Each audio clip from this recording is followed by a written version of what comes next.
a nossa oração é que vocês saiam daqui mudados. Não é para pior não, é para melhor. Deus tem falado ao coração de vocês esses dias. A Bíblia diz assim: Deus fala uma vez, escute duas. Escute com a mente, escute com o ouvido, escute com o coração. Não é? Deus não fala sem sentido e Deus não fala sem propósito, irmãos. E nós precisamos considerar isso todas as vezes que ouvirmos a voz do Senhor. Nós somos chamados para fazer o fechamento desse tema hoje. E eu vou tentar falar dos 3 personagens. Eu sei que o tempo é curto, né? Eu não ouvi a ministração do presbítero Reginaldo, Marcílio Reginaldo, e eu ouvi um pouco da ministração do pastor Arthur, certo? Mas Deus é soberano, né? Ele sabe o que precisa ser reforçado, o que precisa ser dito, e eu creio que Ele vai falar aos nossos corações nessa noite aquilo que nós necessitamos ainda aprender sobre esses personagens, né? Eu escolhi um texto bem conhecido, um texto que está em Gênesis.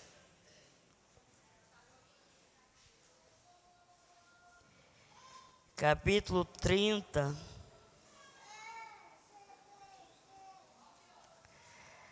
E o versículo de número 22, 23 e 24. Os temas que foram ministrados aqui, irmãos, é José no Egito, um plano de Deus. Marcílio, Timóteo, um coração disponível a aprender. Foi o pastor Arthur. E o meu tema foi Esté, um coração sensível ao plano de Deus. Foi o que eu ministrei hoje de manhã.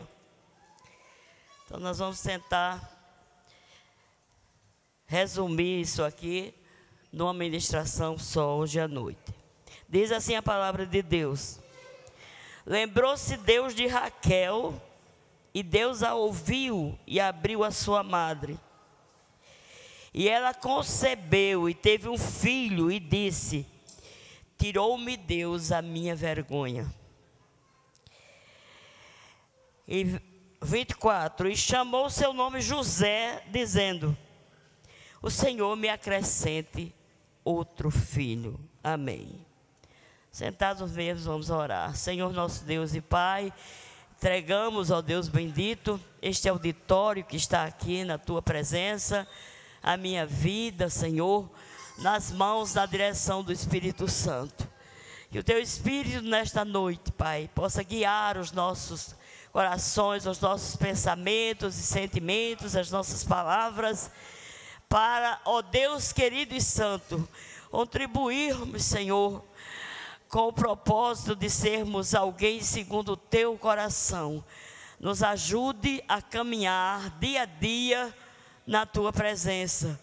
Sabemos das dificuldades, sabemos dos obstáculos que existem, mas o Teu Espírito Santo está aqui nesta noite para nos ajudar, Senhor bendito, para ajudar todo aquele que deseja sinceramente ser um homem, ser uma mulher, um jovem segundo o Teu coração. Nos ajude na ministração, guardando este ambiente, repreendendo toda e qualquer distração, nos ajudando, ó Deus amado, a ter um ouvido atento, um ouvido ungido, Deus, para não, Deus amado e santo, nos perdermos, ó Pai, no momento da ministração. Nos guarda, nos protege, nos livra de todo mal. No nome de Jesus, nós te oramos e te agradecemos. Amém, Senhor. Irmãos, eu me propus a falar de pelo menos 3 palavras-chave hoje na vida de quem quer ser um homem, uma mulher, um jovem segundo o coração de Deus. São 3 coisas indispensáveis, né? Talvez a gente olhe para a vida de Davi e consiga, mesmo Deus dizendo que ele era um homem segundo o coração dele, consiga ver alguns erros que Davi cometeu, porque foram erros grosseiros, foram erros que realmente chamam a nossa atenção. Mas quando eu olho para a vida de José, e eu tenho muito subsídio sobre a vida de José na Bíblia, eu posso acompanhar a vida de José desde a sua infância, seu nascimento, infância, até a sua morte. A Bíblia registra tudo isso sobre a vida dele, não com pormenores, mas entre linhas está tudo lá. E eu posso acompanhar a vida de Timóteo, que se converteu jovem, mas teve toda uma trajetória que você também não vai encontrar nada de repreensível na vida de Timóteo, nada que escandalize o testemunho desse jovem, assim como na vida de José. E hoje nós estudamos aqui sobre a vida de Esté e também não encontramos nada que esteja colocado na Bíblia que possa trazer algum empanamento no testemunho de Esté, alguma nuvem, alguma má fama, alguma coisa ruim que possa prejudicar, comprometer o testemunho de Esté. Eram humanos, Timóteo, Esté e José eram. Cometeram erros, com certeza devem ter cometidos, mas não foram erros que Deus considerou tão grave a ponto de registrar na palavra, porque a palavra de Deus é justa. Se Deus diz que Davi é um homem segundo o seu coração e ele registra tudo que Davi fez de certo, tudo que ele era, um verdadeiro adorador, de como ele amava o Senhor, de como ele obedecia, de como ele tinha temor de Deus. E a Bíblia não registra nada disso acerca de José nem de Esté, porque eles realmente não cometeram essa falha, né? Quando eu olho para a vida de José, eu começo do seu nascimento. O pai de José tinha 2 esposas, Raquel e Leia. Mas é bom que se faça essa ressalva aqui, irmãos. Não foi uma escolha de Jacó ter 2 esposas. Foi o sogro dele que empurrou ele para isso, que enganou ele. Ele trabalhou 7 anos por Raquel e no dia do casamento ele empurrou Leia. Mas a Bíblia diz que Jacó amava Raquel. E ele amava tanto Raquel que ele se obrigou a trabalhar mais 7 anos para casar com Raquel. Então, não foi uma escolha dele ter Leia. Foi uma escolha do pai dela, porque disse que o costume da terra era que a mais nova não podia casar primeiro, tinha que casar a mais velha. No nosso meio, né, eu não sei vocês, mas na minha terra tinha esse costume. Quando a mais nova casava antes da mais velha, dizia assim, quebrou a melancia na cabeça da irmã. Não sei o que é que isso quer dizer não, viu, irmão? Mas se dizia isso, né? Que a mais nova tinha quebrado uma melancia na cabeça da mais velha. Então, me parece que lá no Oriente, né, onde Labão morava, em Padan-Aram, era um costume mais sério ainda a ser considerado. A mais nova não podia casar antes da mais velha. Agora, tu imagina se a mais velha ficar 100 anos sem casar. A coitada da mais nova, né? Ficar 100 anos solteira, ia ficar solteira também. Bom, mas como Labão é um cara extremamente enganador, enrolador, ele talvez tenha exagerado nisso. O certo é que, como Jacó amava Raquel, sobrou para Leia. Deus fechou a madre, sobrou para Raquel. Deus abriu a madre de Leia porque ela era desprezada que é menos amada, e abriu e fechou a madre de Raquel porque era mais amada, ele fechou a madre. Foi uma espécie de compensação, mas Deus tinha um propósito nisso. E aí Leia teve vários filhos e Raquel não tinha nada. E um dia Raquel disse: se não me der filho, eu vou morrer. Me dá filho, senão eu morro. E Jacó disse: eu estou no lugar de Deus, quem fechou a sua amada foi Deus, não fui eu não. Aí um dia, Deus se lembrou de Raquel e abriu a madre dela. É interessante porque ela não foi fazer tratamento, né? Não tinha. No tempo certo, Deus abriu a madre dela. E o filho que ela teve foi José. Valeu a pena, irmão. Porque você imagine que Jacó teve 12 filhos e uma filha. Eles não tinham a mesma mãe, mas tinham o mesmo pai. Viviam no mesmo ambiente. E os irmãos de Jacó eram ruins de não prestar. Os filhos de Jacó. E José foi um homem segundo o coração de Deus. Dá para a gente entender isso? Estavam todo mundo sendo criado ali no mesmo ambiente. Jacó dava as mesmas instruções, ensinava as coisas de Deus. Mas só José aparece como um homem segundo o coração de Deus. O plano de Deus, o propósito de Deus estava voltado para José. E aqui vão as 3 palavras que você vai encontrar em todos os homens e mulheres que Deus listou na Bíblia como homens e mulheres segundo o seu coração. Vai ter mais, mas não vai dar tempo de falar, não é? Então, vamos nessas 3. E aí a gente vai ver isso na vida dessas 3 pessoas. A primeira palavra que eu coloquei aqui é renúncia. Renunciar ao eu. É humildade. Você já prestou atenção que na Bíblia Deus não usa pessoas arrogantes para o seu serviço, para o seu propósito? Deus procura pessoas humildes. Quando Deus quis uma mãe, um ventre para o seu filho nascer, Ele escolheu Maria. E uma das principais características de Maria era a humildade. E quando você não tem essa característica de temperamento, Deus vai trabalhar em você. Mas você nunca será um homem ou uma mulher segundo o propósito de Deus, segundo o coração de Deus, se você não tiver humildade. Não aprender a ser humilde. Não aprender a renunciar ao seu eu. Às vezes a gente não percebe essa questão da humildade, irmãos. Mas essa questão da humildade é uma questão essencial na vida de quem tem chamado, de quem tem propósito de Deus. Vou dizer por quê. A humildade leva você à segunda pergunta, a obediência irrestrita. Só obedece quem é humilde. Quem não é humilde, ele não obedece. Porque quem não é humilde é orgulhoso, e o orgulhoso não obedece a ninguém. Porque o orgulhoso é eu, mais eu, e eu, e eu. Né?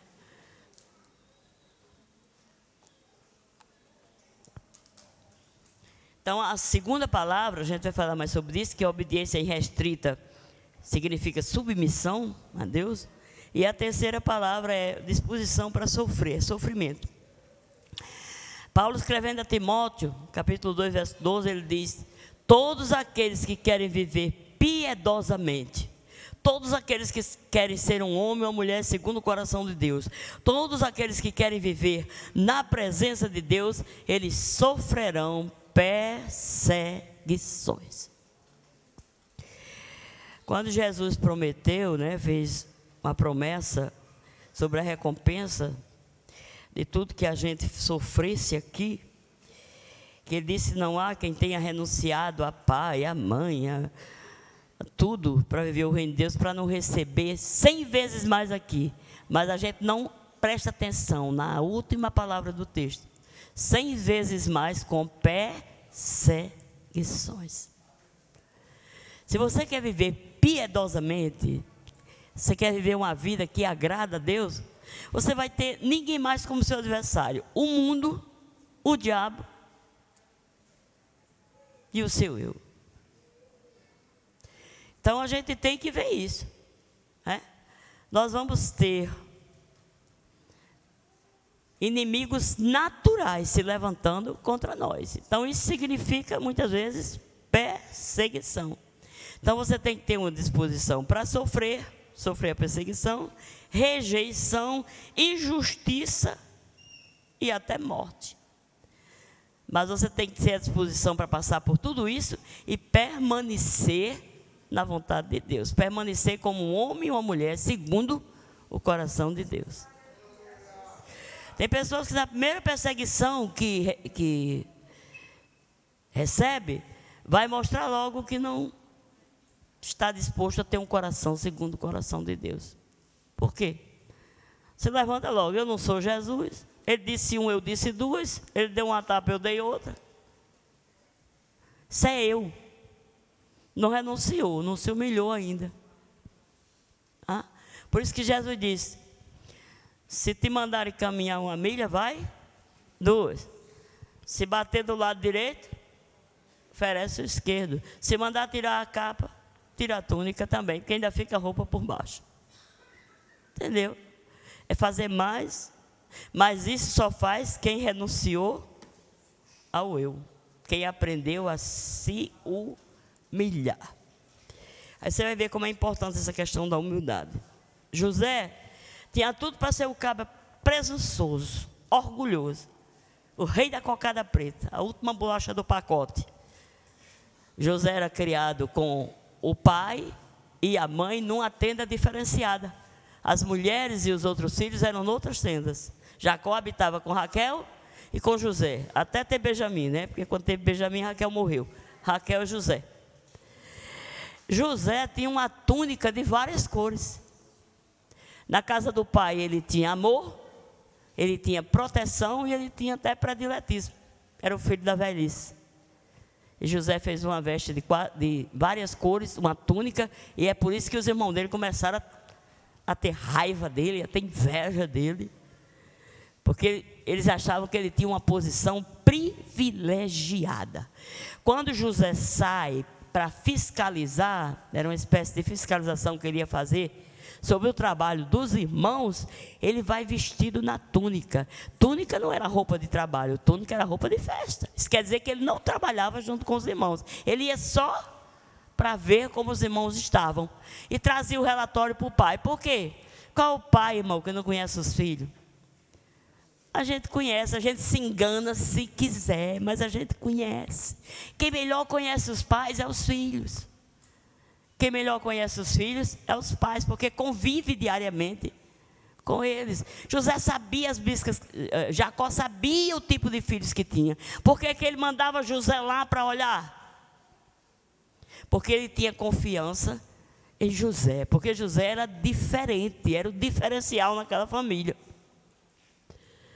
Aí José ia e trazia um relatório meio desagradável dos irmãos. E os irmãos ficavam com mais raiva dele ainda. Mas por que é que José trazia um relatório desagradável? Porque José era sincero. José chegava lá, via as brigas, via as novelas, via as contendas, via as maldades. Aí José ia chegar: não, papai, é tudo bonzinho, é tudo em santinho. Aí não brigaram, não discutiram, uma maravilha. Ele não era assim que eles se comportavam. Eles brigavam entre si que nem cão e gato. Eles tinham o mesmo pai, mas eles tinham mães diferentes. Aí José chegava, trazia o relatório verdadeiro.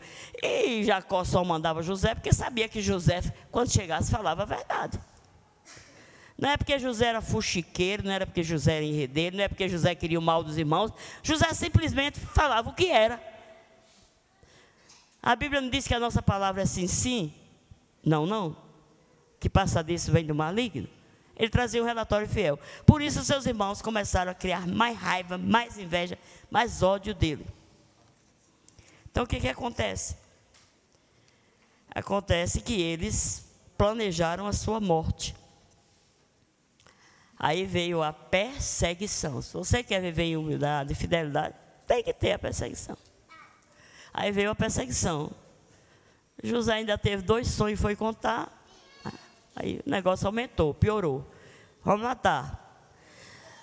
Não conseguiram matar porque Deus não ia permitir mesmo. Teve a intervenção de Rubem. Mas venderam como escravo para o Egito. Vocês conhecem essa história, o pastor deve ter falado aqui. Mas olha o que eu acho lindo. No capítulo 41, eu já preguei várias vezes nesse texto, José diz assim, no verso 51 e 52, ele diz assim: nos 7 anos de prosperidade, né, das vacas gordas, depois que ele teve o sonho do Egito, ele diz assim: Deus me deu um filho, e eu coloquei o nome do meu filho de Manassés. Porque Manassés significa, diz, eu esqueci de todo o trabalho e de toda a casa do meu pai. Aí, no ano seguinte, Deus me deu outro filho, e eu coloquei o nome de Efraim, que significa, Deus me fez prosperar na terra da minha aflição, da minha agonia. Agora, por que é que Deus fez José prosperar na terra da aflição? Foi assim de graça, de mão beijada? Não. Eu vou dizer uma coisa para vocês, irmãos. Tem tanta gente hoje doente espiritualmente. Ansiedade, depressão. Tudo no mundo. E eu vou dizer para vocês qual é o remédio. O remédio é perdoar. É perdão. Tem muita gente presa nesse linhado porque não consegue perdoar. José tinha tudo para ser um jovem amargurado, revoltado, irado, odiando seus irmãos, triste e saudoso por causa do bem que ele vivia na casa do pai, mas ele não se apegou a nada disso. Ele disse: Deus me fez esquecer. Mas Deus não obrigou ele a esquecer, não. Deus fez ele esquecer porque ele quis esquecer. Ele quis perdoar. Aí a gente faz questão de não esquecer, ficar guardando, remoendo e matando na unha, na unha, na unha. Isso não é atitude de um homem e de uma mulher segundo o coração de Deus. A atitude de um homem e de uma mulher segundo o coração de Deus é a atitude de José. Alguém diz assim: perdoar é sinônimo de esquecimento. Se não esqueceu, não perdoou. Não. Perdoar não é sinônimo de amnésia, não. José se lembrava de todo o mal que os irmãos dele tinham feito. José se lembrava de tudo que acontecia na casa do pai. De como ele era tratado como um príncipe. Amado, protegido, guardado, querido. Ele se lembra como foi tratado nos primeiros dias da casa de Faraó, de Potifar. Ele se lembra como foi tratado na prisão. Ele se lembra de tudo isso. Mas ele preferiu perdoar, ou seja, preferiu esquecer, não guardar. Você sabe que a mágoa que você guarda, a ira que você guarda, o ódio que você guarda, só faz mal a você. Você sabe disso? Os outros não estão nem aí. A nossa saúde espiritual e a nossa saúde emocional não depende de psicólogo, nem de psiquiatra, nem de Rivotril, nem de não sei o que mais que se toma por aí, não. Ela depende da minha disposição de perdoar, de viver em paz na presença de Deus. Quem precisa de perdoar não é nem o outro, não. Eu é que preciso para viver sadia, para ter saúde, para não tomar remédio controlado, para não estar com depressão no fundo de uma rede querendo morrer. Eu que preciso. José foi um jovem saudável. Não vou dizer que José não sentiu tristeza em alguns momentos, não sentiu saudade, mas ele nunca cultivou sentimentos de ódio nem de vingança, porque ele nunca foi um jovem depressivo, ele nunca foi um jovem ansioso, ele nunca teve problema com farmácia para comprar remédio. Agora, a escolha é nossa, irmão. A gente escolhe se fica guardando, remoendo e dizendo, como o mundo diz, vingança é um prato que a gente come frio, vamos deixar esfriar, gelar. E vamos esperar pela oportunidade. José passou pela casa de Potifar, levantaram um falso. José chegou na cadeia, botaram ele lá na cadeia, na prisão, na masmorra. Mas a Bíblia diz que na casa de Potifar, Deus fez José prosperar. E lá na prisão, Deus fez José prosperar espiritualmente. Deus era com ele. José é aquela pessoa que prefere ir para a cadeia, que prefere morrer fazendo o que é certo. A mulher de Potifar, muito da safada, né? Se apaixona por ele, porque isso é paixão carnal, infame, maligna. Isso não é amor não, irmão. Vocês não confundam amor com paixão infame, não. Amor é uma coisa, paixão é outra. Ela se apaixonou. O marido era eunuco, né? Não funcionava. E ela não devia ter se apaixonado só por José, devia ter se apaixonado por outros. Mas como José era um servo de Deus, Satanás usou isso para tentar destruir a vida dele. E ela um dia levanta aquele falso que vocês sabem, ela prepara uma armadilha, ela levanta um falso José. Faraó, Potifar não manda matar, porque eu acredito que Potifar fez de conta que acreditava para, né, limpar a barra dele. Mas eu acredito que ele sabia muito bem a bisca que ele tinha. Isso não é mulher não, isso é uma bisca mesmo, isso é uma safada. Aí, manda para a cadeia, manda José para a cadeia. Aí, irmãos, da cadeia José sai para onde? José sai para o palácio. Olha aí como a situação mudou. Sai para o palácio. No Egito, o faraó disse que ninguém mexia um dedo nem um pé sem o consentimento de José. E acima de José, só ele no trono. Ele entregou todo o governo, toda a administração do Egito nas mãos de José. José teve a oportunidade de se vingar de Potifar, de se vingar da safada da mulher dele, de se vingar dos irmãos quando vieram comprar trigo no Egito. E José não se vingou de ninguém. Por quê? Porque perdoou. Porque perdoou. A vingança, está escrito lá em Romanos, a vingança pertence a Deus. O Senhor diz assim: minha é a vingança, eu retribuirei, diz o Senhor. Se o teu inimigo tiver fome, dá de comer. É o que ele fez. Se tiver sede, dá de beber. Porque fazendo isso, amontoarás brasas de fogo sobre a sua cabeça. Nunca se deixe vencer pelo mal, mas vença o mal com o bem.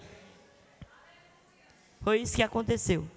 Ele teve a oportunidade, mas ele não usou da oportunidade para fazer o mal. Ele usou da oportunidade para fazer o bem. E ele disse para os irmãos dele: vocês na verdade me tentaram fazer o mal, mas Deus usou isso para o bem, para preservar a vida de vocês nesse tempo de fome. Por isso que a Bíblia manda, irmãos, a gente dar graças a Deus em tudo e por tudo. Você diz: mas eu vou dar graças a Deus por uma coisa ruim? Não, você não vai dar graças a Deus pela coisa ruim. Você vai dar graças a Deus porque Deus permitiu a coisa ruim para o seu bem espiritual. Mais na frente você vai descobrir isso. Você vai dar graças a Deus porque Deus é aquele que transforma maldição em bênção. É aquele que transforma mal em bem. Aí alguém tenta nos fazer o mal, a gente dá graças a Deus. E Deus vai e transforma aquele mal num bem.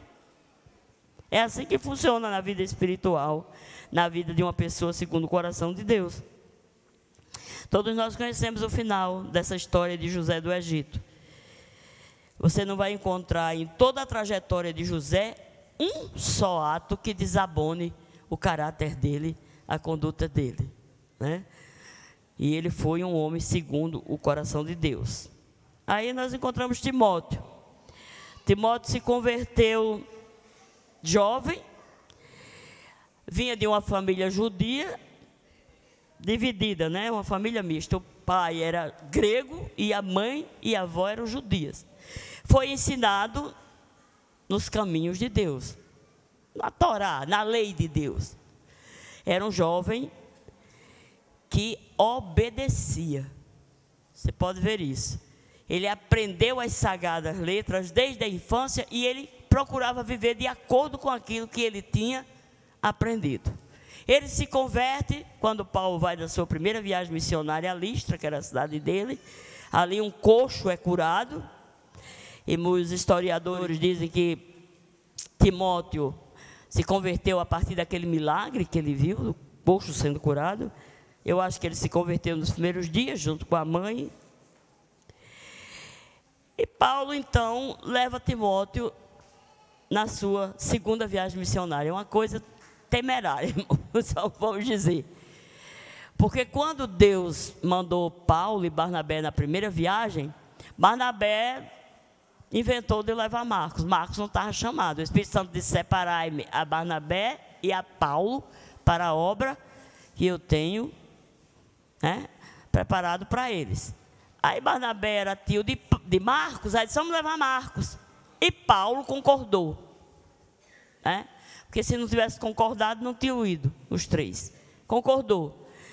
Mas não sei se por causa do apreço que ele tinha por Barnabé, que foi o primeiro que deu a destra de comunhão a ele, que a igreja de Jerusalém não queria recebê-lo. Barnabé pegou ele pela mão, foi lá e introduziu ele na igreja. Ele tinha uma grande dívida com Barnabé por causa disso, né? Não sei se por isso, porque não buscou o discernimento de Deus, levou. E João Marcos, quando eles chegam em Derbe, João Marcos volta. A viagem missionária é uma viagem, não é como as viagens que os missionários fazem hoje, né? Sobe no avião, aí poucas horas depois aí chega lá, já tem casa alugada, já tem não sei o quê. Não é assim, né? Paulo saía com a cara e a coragem e a direção de Deus, e tinha tudo, porque tinha o aval de Deus.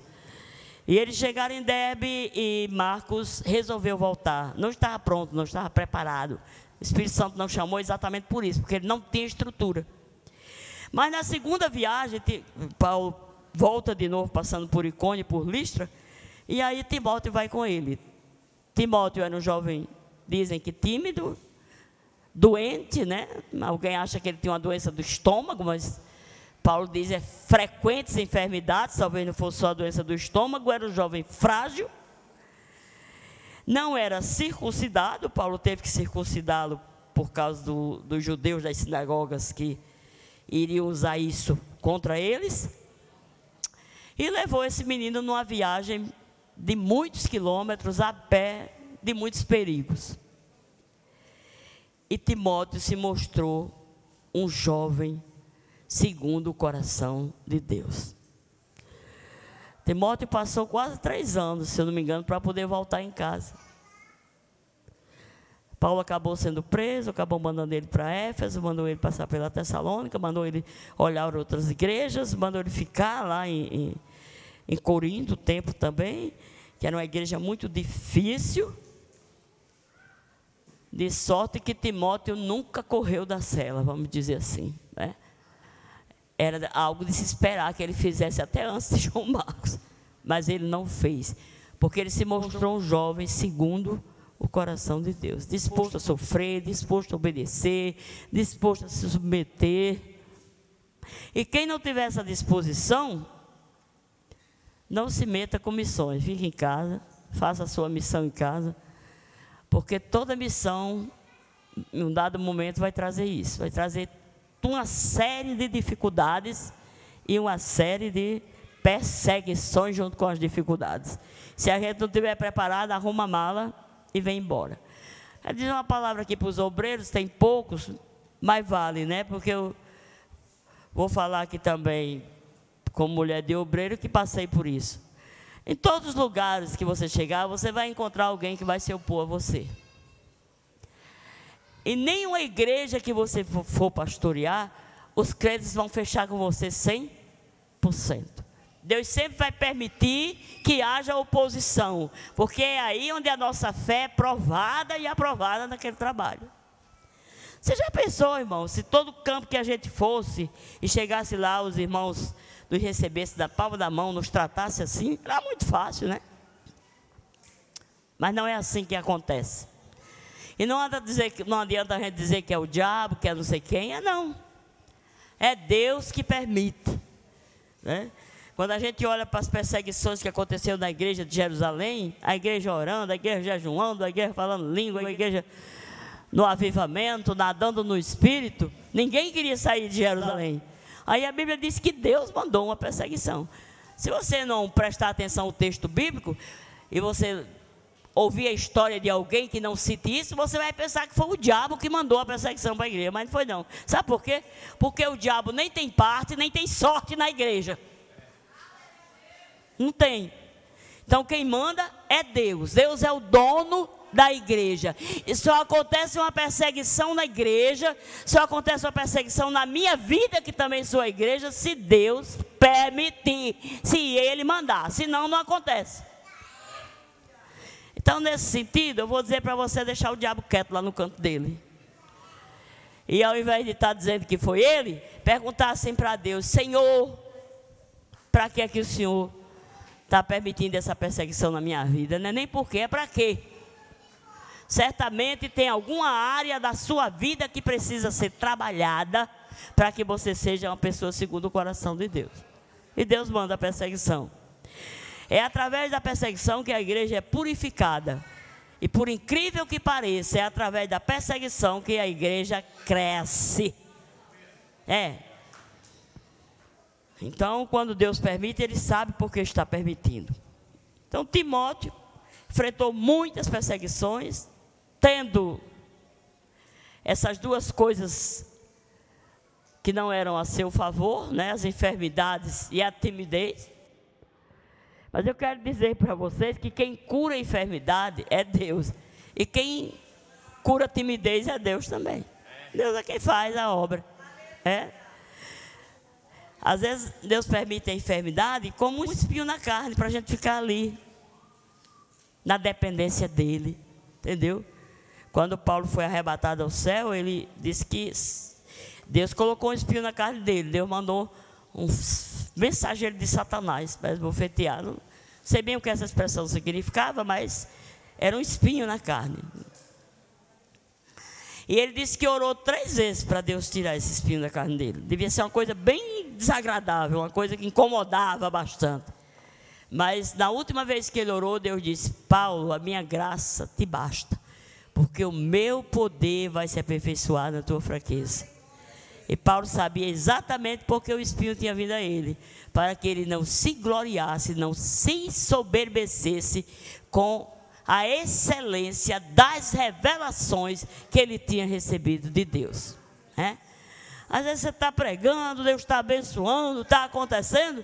Às vezes é preciso um espinho na carne para você se manter na posição, sabendo que quem faz é Deus, não é você. Porque quando as coisas começam, a bombar, é uma expressão aí de vocês, vai dar certo. Aí a tendência é pensar que é o indivíduo que está fazendo. E não é, irmão. O indivíduo pode estar dando lugar, mas fazendo não. Quem faz é Deus. E de repente a pessoa começa a ficar famosa e começa a pegar toda a glória que é de Deus para si. Isso é o princípio da queda, viu? É só esperar algum tempo, se esborracha mesmo. Porque toda honra e toda glória pertencem unicamente a Deus, porque só Ele é quem faz na nossa vida. Você prega, se decide 50 almas, amém. O céu ganhou mais 50 moradores, mas se lembre, quem salvou não foi você. Quem salvou foi Jesus, através do Espírito Santo, que convenceu o indivíduo do pecado, da justiça e do juízo. Então a gente não tem que se gloriar. Por isso Paulo dizia: longe de mim gloriar-me, a não ser na cruz de nosso Senhor e Salvador Jesus Cristo. Alguém que tem hora, me ajude. 9h30. Pronto, eu vou encerrar com Esther, falando de uma qualidade, uma característica de Esther que eu não falei de manhã. E eu vou falar dessa característica, irmãos, porque ela está em extinção nos dias de hoje, viu? É o domínio próprio. Quase todos, acho que quase todos não, todos os pecados que nós cometemos contra Deus é por falta de domínio próprio, que é um fruto do Espírito. Se é um fruto do Espírito, você não nasce com ele, você não consegue sozinho. Você tem que buscar, tem que pedir. Você já pensou se Esté fosse uma pessoa que não tivesse domínio próprio? Ela teria botado todo o plano no mato. O projeto de Deus no mato. Mas ela tinha. Ela tinha domínio próprio quando estava na casa de Mardoqueu. Ela teve domínio próprio quando estava no palácio, na casa das mulheres. Ela teve domínio próprio quando estava no palácio. Ela teve domínio próprio quando estava no banquete a primeira vez. Que o rei perguntou: qual é a sua petição? Até a metade do reino eu lhe dou. E ela não disse nada. Sabe por quê? Deus só iria agir um dia depois. Tinha mais 24 horas para esperar. Mas ela podia ter dito. Era a rainha. Mas ela não disse. Por quê? Porque ela tinha domínio próprio. Quando ele perguntou o que ela não disse, provocou a insônia dele. Quando provocou a insônia dele, Deus fez com que ele lesse as crônicas. Quando ele leu as crônicas, ele encontrou a história de Mardoqueu. Quando ele encontrou a história de Mardoqueu, ele mandou honrar a Mardoqueu. Quando ele honra a Mardoqueu, metade do império de Amã já caiu. Sabe qual é a dificuldade que ela enfrentava para falar? Por isso ela tinha que esperar a hora certa, o tempo certo, a hora de Deus. Porque Amã era o melhor amigo de Assuero. Assuero é um título, né? Era Astias, que era o rei. Era o nome dele, persa, e Dario I, rei, o nome Medo. Da Média, que eles eram o rei da Pérsia e da Média. Era um reino só. Amã era o melhor amigo. Entre aspas, né? Porque quem tem um amigo como Amã não precisa de inimigo, mas se fazia de amigo, né? Ele o elevou acima de todos os príncipes da Pérsia. Esse indivíduo não era iraniano, né? A Pérsia hoje é o Irã. Não era daquela região. Esse indivíduo era Malequita, descendente de Agag. Era um rei, uma tribo que morava logo depois do Egito, nas cercanias do Monte Sinai. Ele, como Israel, veio cativo, porque a Pérsia conquistou muitos reinos, muitos povos, e trouxe para lá. Ele era um cativo. Só que era um cativo que, como Daniel alcançou proeminência no reino da Babilônia, né, e os 3 amigos dele, do mesmo jeito ele alcançou também uma proeminência na Pérsia, a ponto de ser elevado a primeiro-ministro. E ser elevado acima de todos os príncipes persas. Então não era fácil chegar e acusar esse homem. Esse homem era amigo íntimo do rei. Mas olha como Deus faz. Deus mostra quem salvou a vida do rei, foi Mardoqueu. Deus mostra que quem estava propondo já a morte de Mardoqueu e dos judeus era o Amã.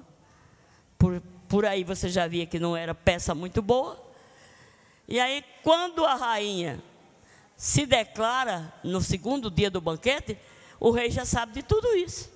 Já tem esse conhecimento, essas informações.